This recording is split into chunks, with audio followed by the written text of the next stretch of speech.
What's going on, guys? Welcome back to another video. In today's video we are going to be taking a look at something special for our Galaxy S8 and S8 Plus. Well, I was right about to sell this device and buy a Redmi Note 5 and a Asus Max Pro M1.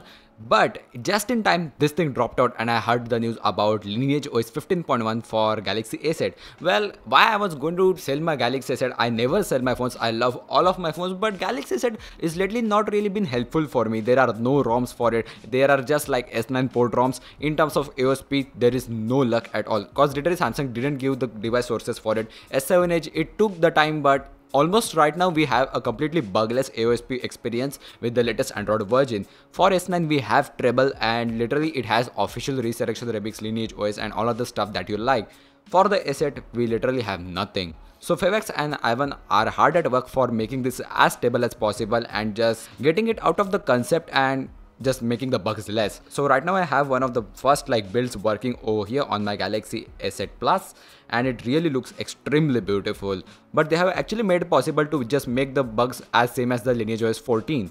That means no camera, most of the features don't work, but right now the things that are working are the actual OS boots, screen, touchscreen, the GPU, the RIL, that means the Wi-Fi, then again mobile data and everything. No VoLTE of course.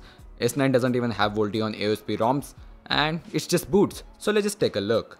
As you can see, the UI pretty much looks similar to any kind of Pixel device thanks to the taller screen ratio. And going to the quick settings panel, as you can see, there is the wallpaper API kicking in. There is a blue tint. You can't actually make it to the camera, but still there it is. Then you have the newer quick settings UI. You can edit it right away. Then again you have more features from Lineage OS 15. Swiping up, you have more apps from Lineage OS 15.1 such as the music. Pretty cool apps to be honest, such as the screen recorder. It's combined. Let's just go to the settings. As you can see, the newer settings from AOSP, you have a wide search bar. Majority of the stuff just looks the same cause Samsung borrows a lot of stuff from the upcoming Android version. But yeah, pretty much the networking features are almost working, such as the Wi-Fi and stuff. Let me just turn it on. There you go, works fully.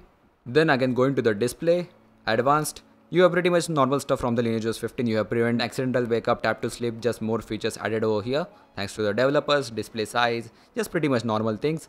But over the AOSP there are two more things, live display. So in live display you can just calibrate various types of stuff, such as you get your normal Samsung color tones, but let's just not use them. I have set it just the normal things. Again you can adjust the hue of it, which is currently broken. Going to the style, you can adjust the adaptive UI. So for example, if I go to the home, apply any kind of dark wallpaper. As you can see, there are all the pixel wallpapers over there. Let me just apply something dark, such as this earth one. As you can see, looks extremely beautiful. The quick setting panels just now turns dark, as well as the whole UI. If I go to the settings app is now also dark, which is a very nice touch. Also the launcher must be going dark, but there is some kind of bug. So if you want to manually control that, you can always go to just style and choose the style. If you want to set it on the wallpaper API, then time of the day, which is an amazing feature, stock Android must have it. And then if you just want the light, you can have it just like that. Then you have auto magic, which automatically selects color for you. As you can see, it has picked color for me, but as I'm running a pixel experience package over here, the color will not actually work. Scrolling down, you have more normal features such as storage. It has free up space option. Then again you can enable the storage manager, so it does everything itself. Going to the security, nothing is working right now except of pattern, cause fingerprint scanner will actually need more work. Your iris scanner will not work on AOSP. That's kind of a bummer with the Note FE and the Galaxy S9 too, as AOSP standardly doesn't support it, as no Pixel devices even have it. Your face unlock works if you want to add it via Magics. Scrolling down, you also have dedicated doze mode, which is a very nice addition by the developer.